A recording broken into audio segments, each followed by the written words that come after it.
Now, from the Weather Tracker TV Storm Studios, this is Your Weather Tonight. Here's Chief Meteorologist William Cole. All right, well, good Friday evening, everyone. Here we go now, heading right on into the weekend. Of course, everyone eyeballing the weekend forecast so carefully.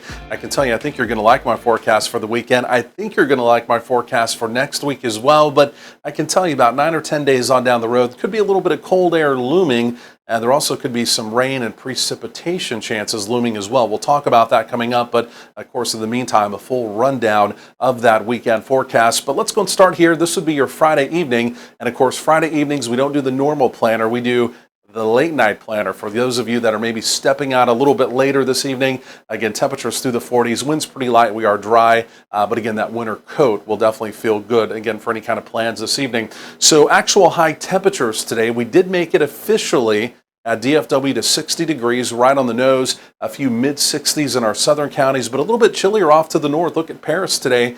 Those folks struggled to only right around 54, again, for a daytime high. So locally here in the Metroplex, again, Dallas Love made it right to around 60. And again, even for our friends, so let's say over in Arlington, right around 62 for a daytime high.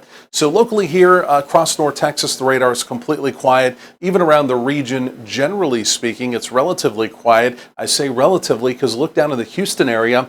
For another day in a row, there's ongoing rain and thunderstorm activity down there. For any reason you're heading down Interstate 45 towards Houston this evening or tonight, do keep that in mind. It is storming down there. Otherwise, the big storm system that, of course, brought us all of the active weather yesterday, the rain, even a little bit of thunder in the area. It's now pulling well off to our east, off to our northeast. It continues to actually cause some active weather in the deep south, even down into the Florida Peninsula, and again, also up across parts of the northeast as well. You can see the dip in the jet stream flow right there. That's the storm system. That's moving away. But my attention is still getting drawn back to the west, and this will be for tomorrow, Saturday. We've got one more dip coming in, one more storm trough. Again, this will be arriving tomorrow. Not a lot of moisture for this to work with. There's really no cold air for it to work with, but there might be a couple raindrops around the area. In fact, I've now put in a 20% opportunity tomorrow. And again, it's because of that dip right there. So let's go and time this out. Again, as we go forward in time, first of all, the big storm system off to our east, it continues to pull away, right? You see that right there. Here comes the next dip. Again, that's for tomorrow, Saturday. Again, we'll throw in that 20% quick shot of maybe a stray shower around the area. Again, really nothing major with that. Then that pulls out. We basically clear the skies for Sunday. Sunday looks beautiful. And then really going forward in time through most of next week, we stay in this northwesterly flow. We might have a couple continental fronts coming through, meaning not a big change of air mass. Temperatures don't fluctuate a whole lot.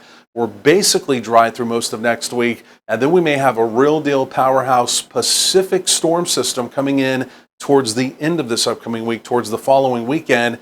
And that may bring us an opportunity of some pretty active weather into the southern plains. And there may be some pretty chilly air around the southern plains as well. The details still a little murky. Of course, we'll continue to track that as we go through the weekend.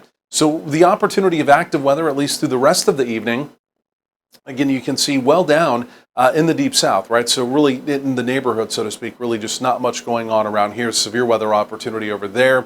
So looking at the modeling, right? We know tonight's going to be quiet.